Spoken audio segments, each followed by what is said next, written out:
Hey everybody, Sean here. It's been a while since I made a video, so I wanted to update you on some of the changes I've made to my motovlog setup. In particular, I've upgraded my GoPro Hero 6 to a GoPro Hero 8.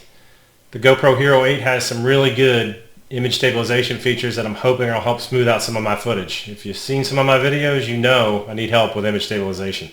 I did the world's fastest unboxing and then took it out for a test ride. Alright, so let's just hop right into the recording here of the unboxing. Let's just do a quick unboxing of this.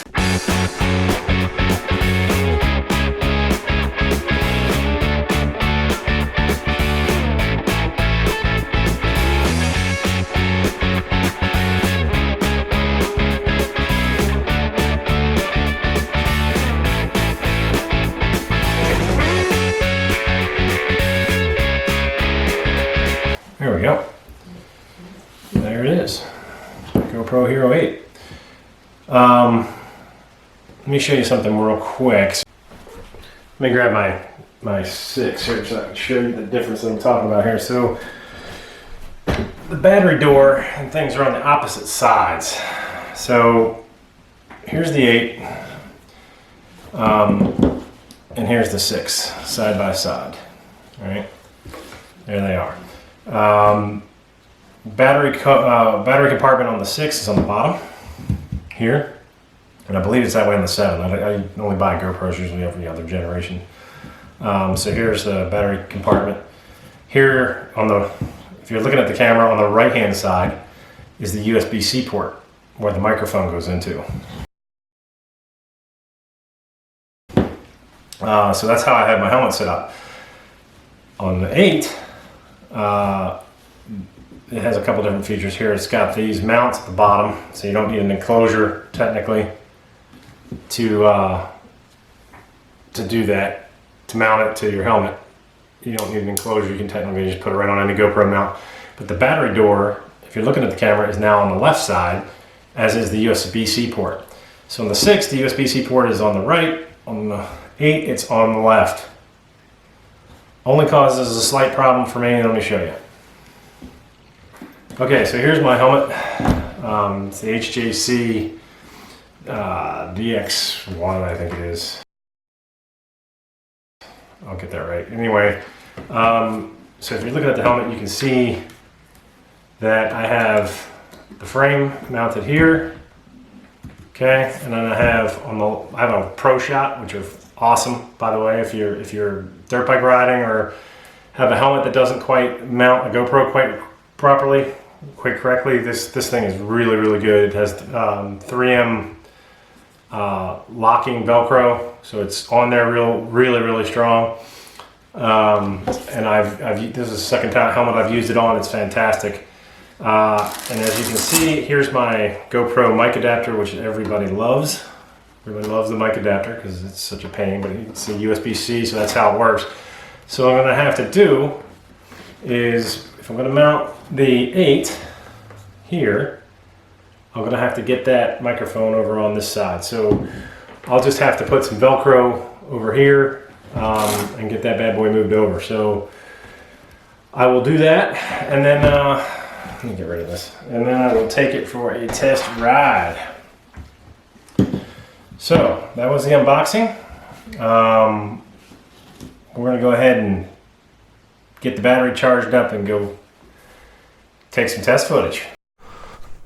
All right, first run with the new GoPro. I don't know if I'll show you, I'll talk about this a bit, but damn stitches like a dope. I got some stitches. So this is the first run with the new GoPro Hero 8. Do I really need this thing? Probably not. I got it really as a target. It was a target of opportunity. GoPro's running a trade-in.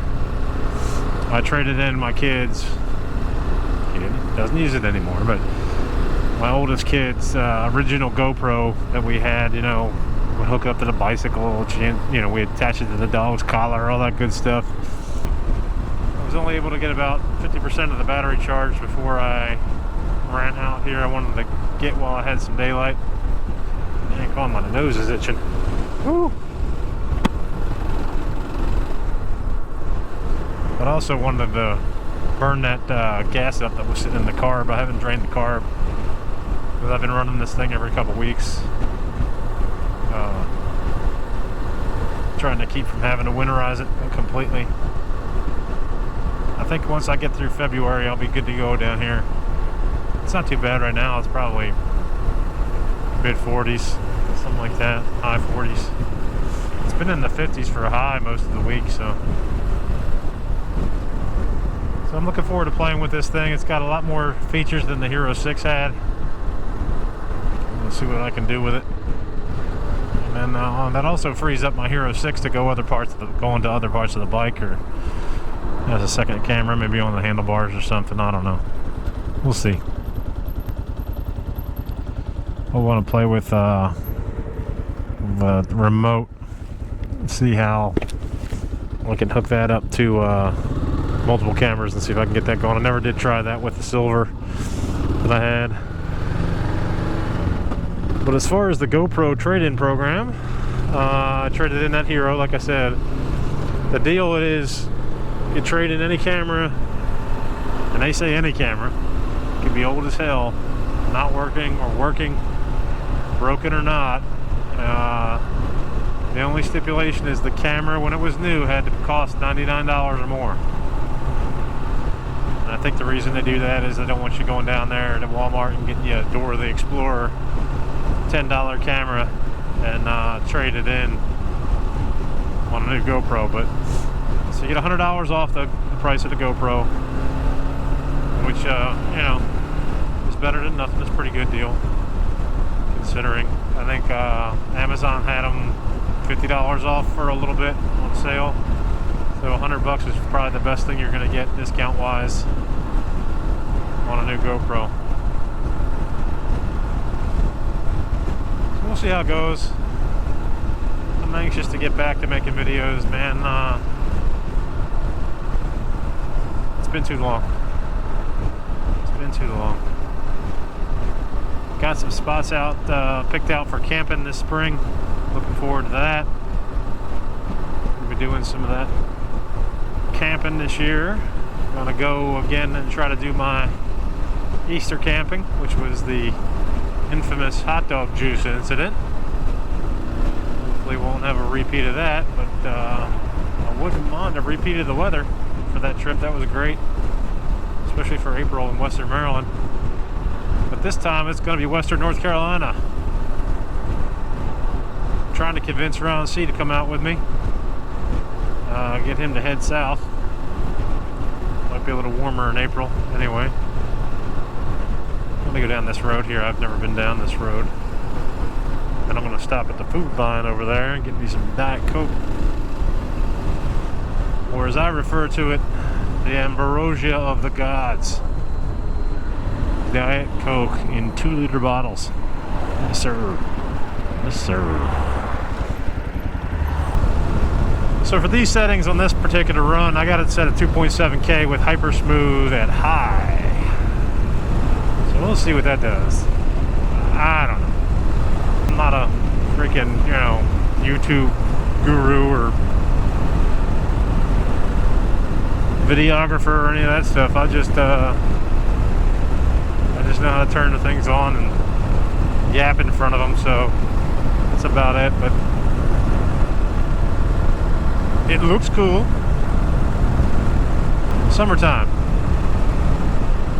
I found for me, if I don't put a trip on the calendar, if I don't get it down there, get it written in stone, and stick to it. I mean, I'll stick to it if it's on the calendar, but if I don't get it on the calendar, it ain't gonna happen, man. We can talk all day long about. Maybe I have been down this road. Oh, no, I haven't.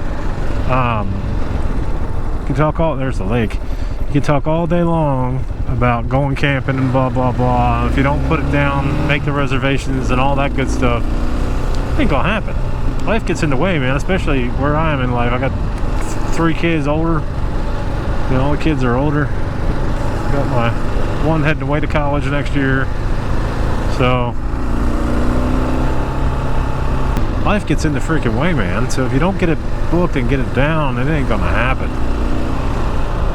So my friends, if you're debating, if you're procrastinating, on getting a camping trip scheduled. Put it on the calendar. Get it down. Do it. Life is too freaking short, man.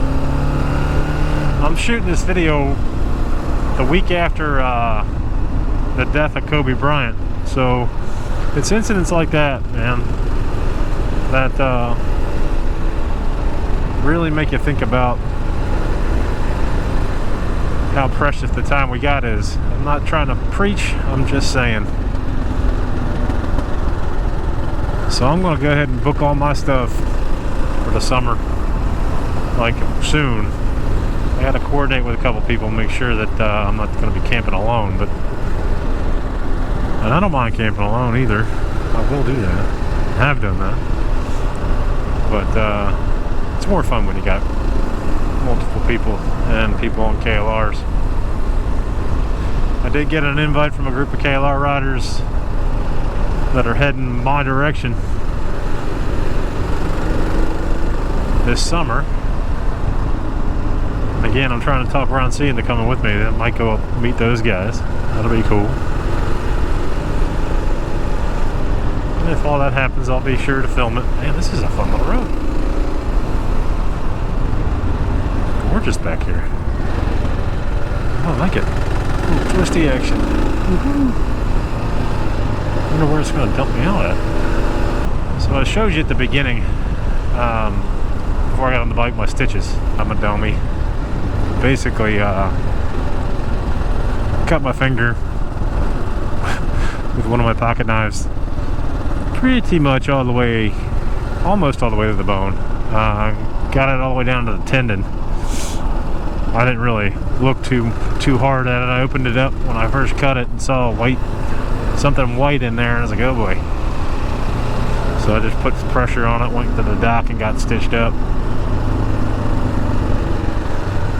And the doc, she said it was the sheath of the tendon that I was seeing. So I guess that's good. The good news is I didn't cut the tendon. That would have been problematic. So I guess that's good. Man, you can tell I haven't vlogged in a while, man. I'm flapping my jib like it's no tomorrow. Blah, blah, blah. Flapping my gums. Blah, blah, blah.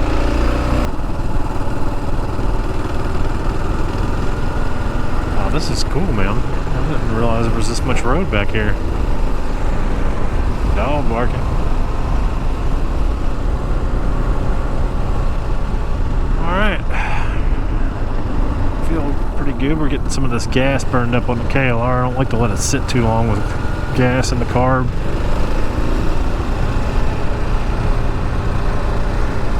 Hey, that's going to do it for me, guys.